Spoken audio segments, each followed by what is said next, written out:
Given Kitchen, where we test out and experiment with historic dishes. For this premiere episode, we are going to be trying 2 different recipes, a medieval spice blend and a medieval dish for that spice blend to go into.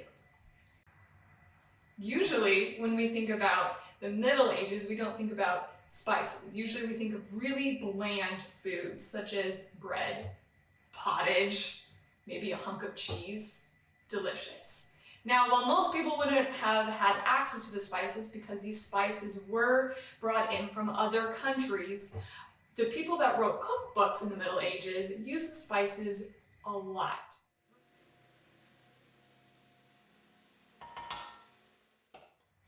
Powder fort loosely translates into strong powder.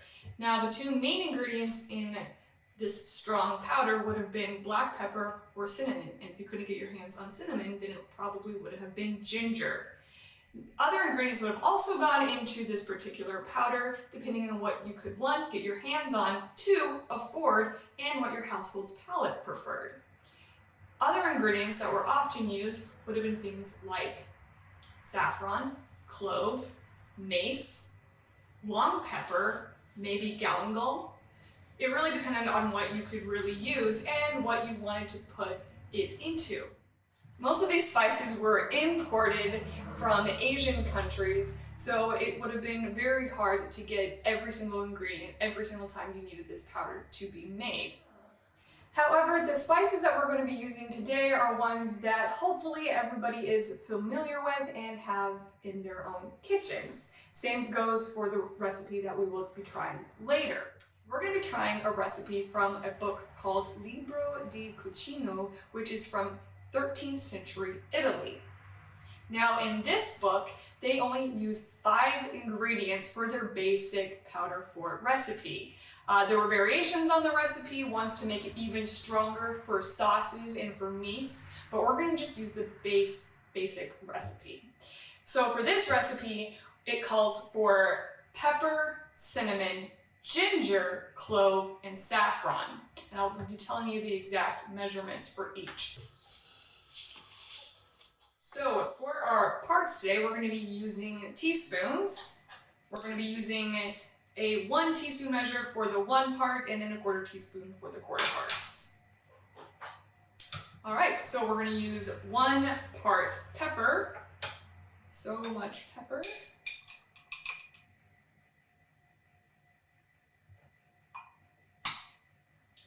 Then 1 part cinnamon. If it's not exact measurement, that's okay. They're just a blend. 1 part ginger.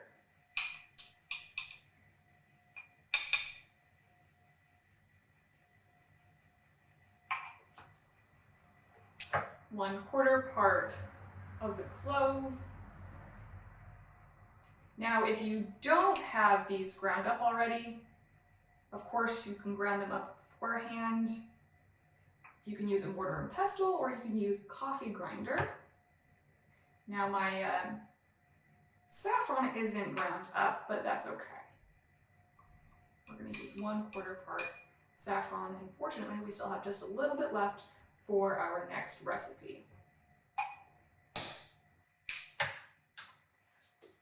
All right, now we're going to blend all of that together.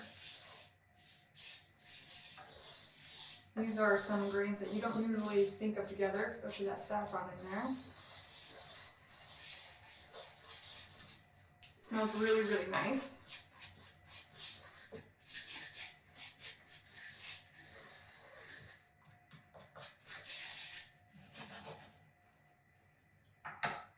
All right, so I'm going to try it. We're going to try it now. Although I don't think we can get a really good feel of how it's supposed to taste by itself, but let's just give it a little try. That's bitter. That's very bitter. It's probably because of the cinnamon and the ginger that's in there, but I think it will go really well in our next recipe. Now it is time for us to try out our powder fort in an actual medieval recipe. This recipe comes from the form of curry, which is a cookbook that was written in 13th century England. Now, you might be wondering, why am I using recipes from two different places during the Middle Ages? And the reason for this is because, one, Libro di Cucina actually has a recipe for powder fort, unlike the form of curry. The form of curry uses powder fort in multiple recipes and variations of powder fort in the recipes, but never once tells us the ingredients. So I've been wanting to try this recipe, and so we're going to try it out today with the powder fort that we just made, and that is going to be a recipe called fungus.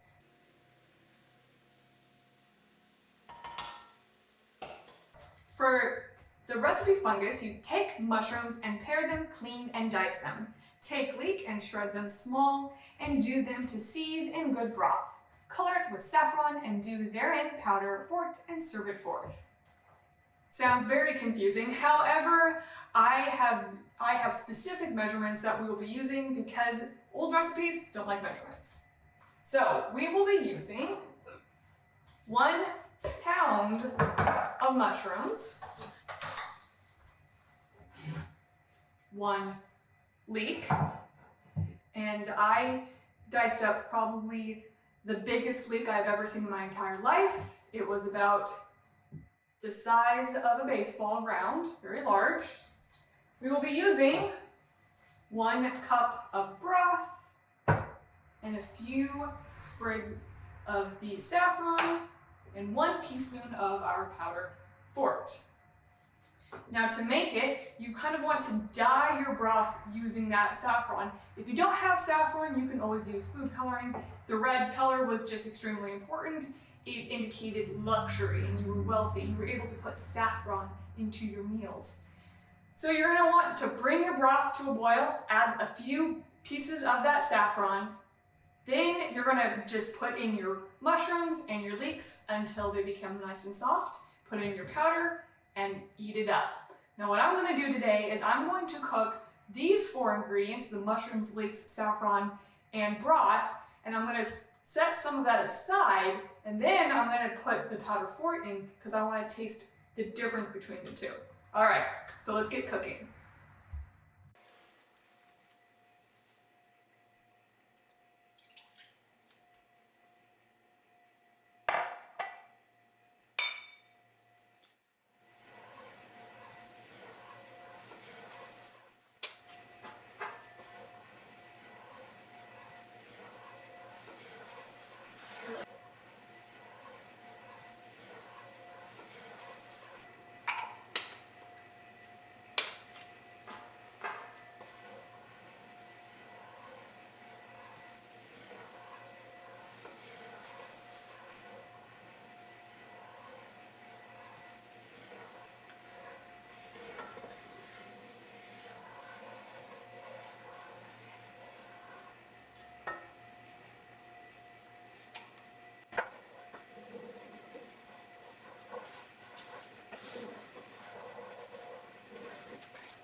Wow, kind of smells Christmassy.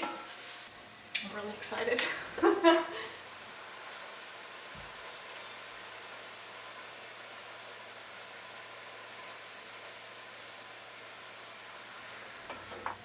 That seems good.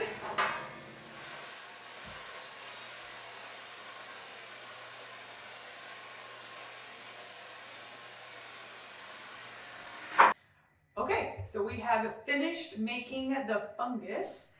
We started out by putting the broth into the pot, and then we added some of the saffron, and because I wanted it to turn out red, I added more of the saffron. It didn't turn out too red, but that's okay. We're still gonna get the experience of all of it. After that came to a boil, I added the leeks and then the mushrooms. After adding those, I brought it down to a simmer and let everything soften up. The broth absorbed into our vegetables and it made everything look and smell delicious. So I served some of the leeks and mushrooms on their own so I could test that out. That's what's on this side right here. Then I went ahead and I added the Powder Fort, which is on this side right here. I didn't put in an entire teaspoon because I had taken some of the mixture out already. So I'm going to start out by trying the dish without the Powder Fort, and then I'll move on to our entirely medieval dish with the mushrooms, leeks, broth, saffron, and the Powder Fort. All right, here we go. I feel like I know what this is going to taste like. I think it's going to be pretty good.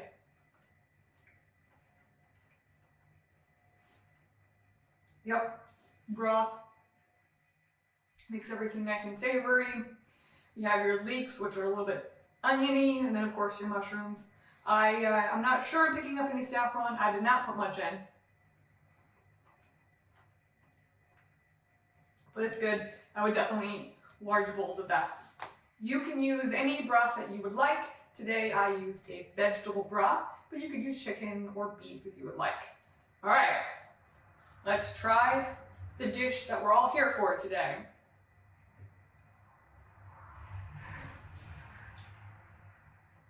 Wow. That's really good.